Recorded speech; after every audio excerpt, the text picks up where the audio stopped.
और एक और बड़ी खबर आ रही है। बड़ी खबर आपको बता दें, न्यूज एजेंसी रॉयटर्स के हवाले से बड़ी। अरे बस करो अंजना जी, सायरन को बजाना। सायरन बजा बजा कर गोदी मीडिया आपको ये फीलिंग देना चाहता है कि जैसे बॉम्ब आपके सर पर ही गिरने वाला है। एंड अगर आपको याद हो तो ये वही सायरन है जो गोदी मीडिया के लोग इलेक्शन के रिजल्ट पे बजाते हैं, यहां पर वॉर की कवरेज में बजा रहे हैं। अब बात करेंगे सायरन कवरेज के बारे में। रूबिका लियाकत तो इस सायरन से भी 2 हाथ आगे पहुंच चुकी है, वो भी आपको दिखाऊंगा क्या कर रही है। इसी साथ चाबहार पोर्ट और मोदी जी का फर्स्ट रिएक्शन आ चुका है इस मिडिल ईस्ट की वॉर के ऊपर। एंड साथ ही आपको दिखाऊंगा आज के वॉर के मेजर अपडेट्स, जिसको देख करके अमेरिका और इजराइल ये सोच रहे हो कि कहीं हमने कोई बहुत बड़ी गलती तो नहीं कर दी।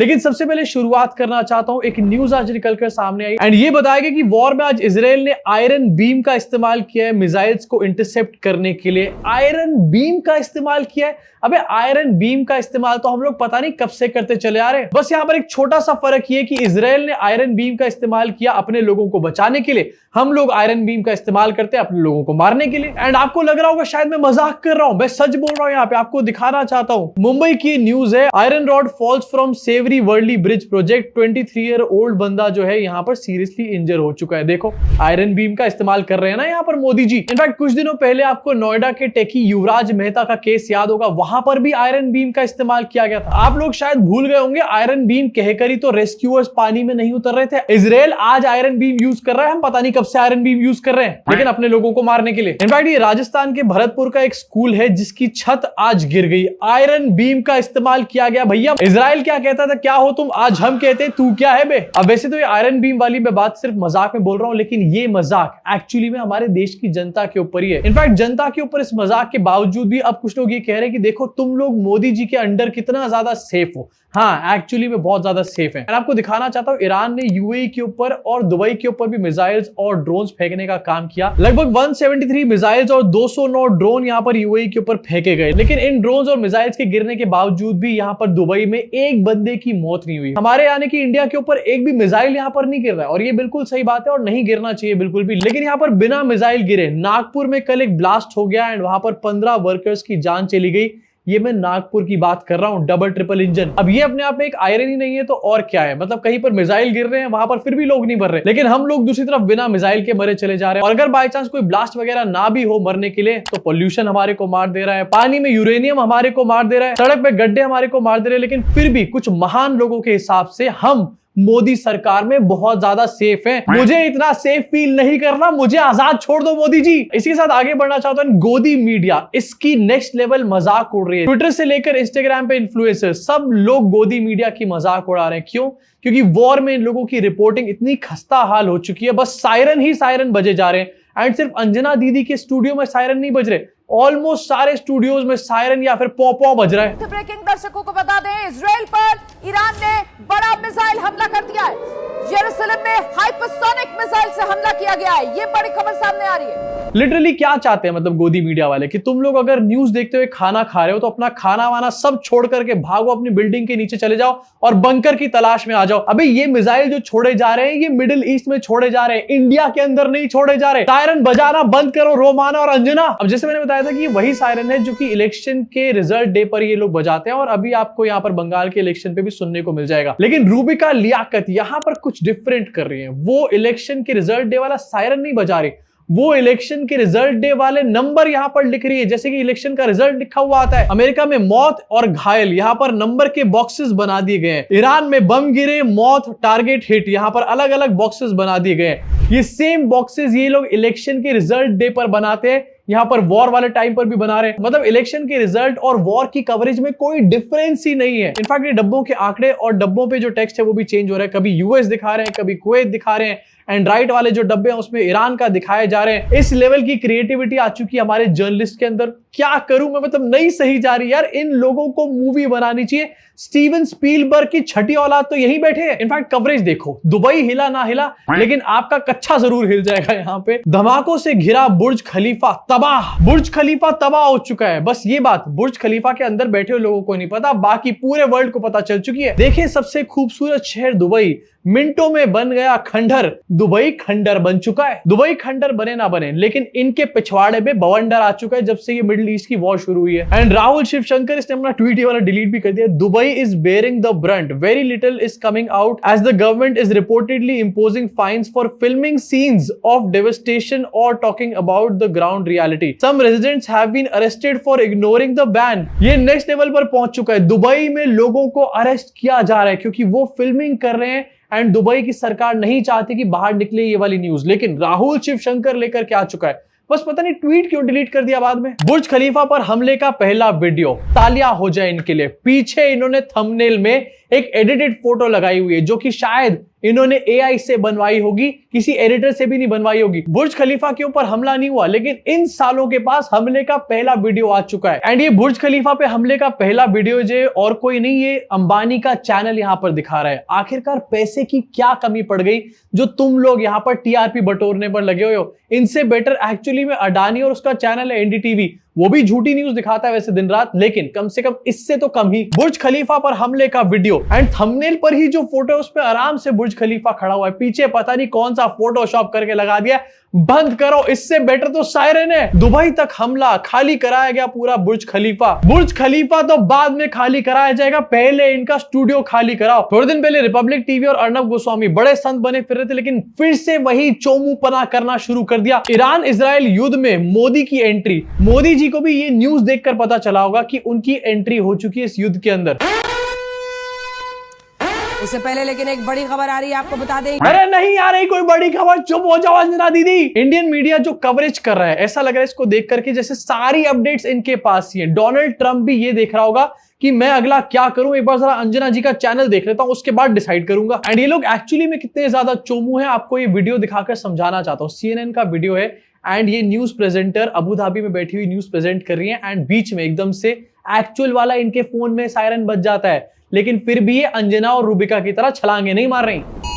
I'm Becky Anderson in Abu Dhabi with the alarms going off here, suggesting we should seek immediate shelter in the closest source. So we'll do that. Our breaking news. Suggesting we should seek immediate shelter. Imagine करो अगर यहां पर के studios में ऐसा कोई alarm बज जाए, भाई एकदम हफरा तफरी सी मचा देंगे, अपने लैपटॉप उछालने लग जाएंगे हवाओं के अंदर। इसी के साथ आगे बढ़ना चाहता हूं, चाबहार पोर्ट के बारे में बात करना चाहता हूं, क्योंकि कल ये न्यूज भी सामने आई थी कि चाबहार पोर्ट पे यूएस और इजराइल ने ही अटैक कर दिया है, जिसको इंडिया अपना स्ट्रेटेजिक इंफ्रास्ट्रक्चर बोल रहा था ईरान के अंदर, उसमें मोदी जी के दोस्त ने ही यहां पर पटाखे फोड़ दिए हैं। अभी चाबहार पोर्ट पे जो हमला हुआ, आज इसके बाद ये न्यूज ये भी दिखाई जा रही है कि इससे इंडियन इंफ्रास्ट्रक्चर जो वहां पर है उसको बहुत इंपैक्ट नहीं पड़ा है। लेकिन ऐसा तो है नहीं कि चाबहार पोर्ट कोई 100 किलोमीटर में यहां पर फैला हुआ है। अगर चाबहार पोर्ट के ऊपर या फिर उसके किसी कॉर्नर में भी इजराइल और अमेरिका ने बम फेंक दिया है तो वहां पर अभी भी थ्रेट है। और दूसरी बात ये, अभी 4 दिन पहले मोदी जी इजराइल से वापस आए हैं और यहां पर चाबहार पे बम फटाके फूट रहे हैं। इनफैक्ट मोदी जी का एक पुराना वीडियो काफी ट्रेंड कर रहा है। ये होता है मोदी जी के साथ, बातें बोलते हैं और फिर पोपट हो जाता है। अब देखिए, कल मेरा ईरान में एक बहुत बड़ा निर्णय हुआ है, एग्रीमेंट हुआ है। वो हिंदुस्तान के अखबारों की हेडलाइन न्यूज है, टीवी मीडिया की 24 घंटे की है। और मेरा मिनिस्टर कल चाबहार थे, ईरान में थे। चाबहार पोर्ट का मेरा फाइनल एग्रीमेंट हुआ। ये बहुत बड़ा काम है जी।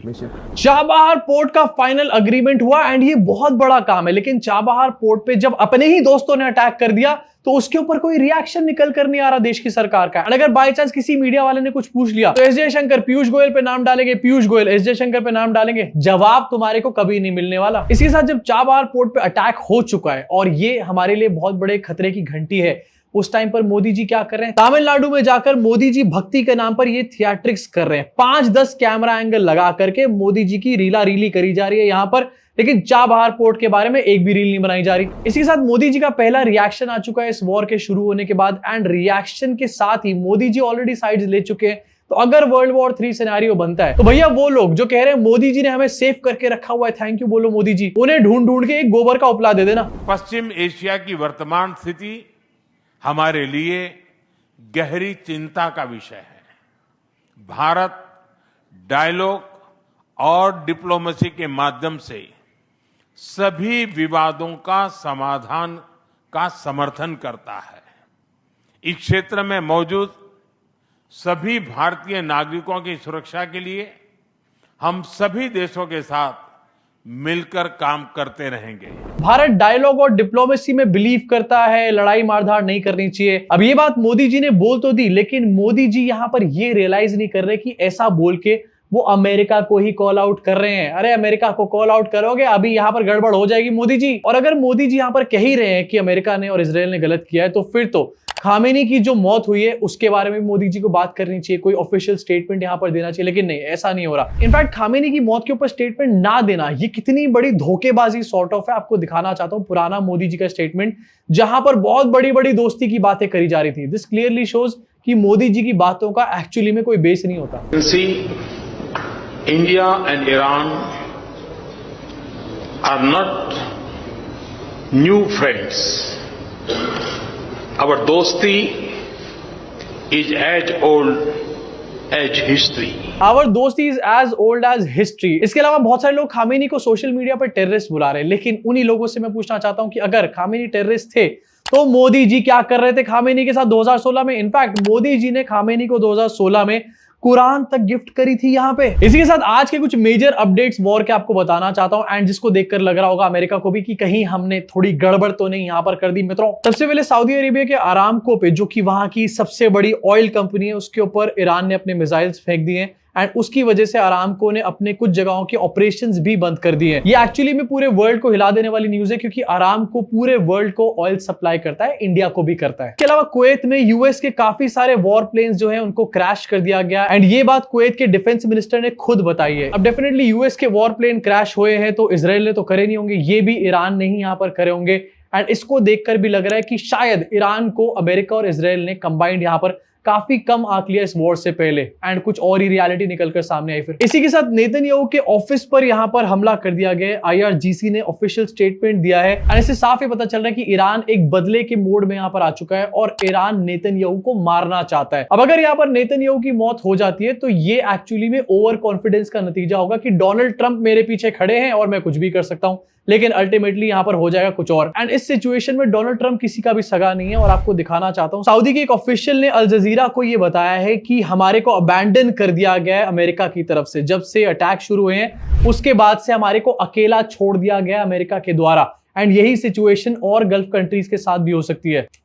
और करो डोनाल्ड ट्रंप के ऊपर भरोसा। वैसे ये एक बहुत बड़ा सबक है उन लोगों के लिए जो आंख बंद करके डोनाल्ड ट्रंप पे भरोसा कर रहे हैं, डोनाल्ड ट्रंप की सारी बातों को मान रहे हैं कि डोनाल्ड ट्रंप अल्टीमेटली किसी का भी सगा नहीं है। एंड इस टाइम पर डोनाल्ड ट्रंप का अंधभक्त कौन बना पड़ा है आप लोगों को अच्छे तरीके से पता है। इसी के साथ इस वीडियो को यही खत्म करना चाहूंगा। अब आपका क्या सोचना है इन सारी डेवलपमेंट्स के बारे में और आपके हिसाब से क्या ईरान नेतन्याहू को मार पाएगा या फिर नहीं? नीचे कमेंट सेक्शन में कमेंट करके जरूर बताना। सब्सक्राइब करके बेल आइकन दबा देना, नहीं तो मैं भी यहां पर सायरन बजाना शुरू कर दूंगा।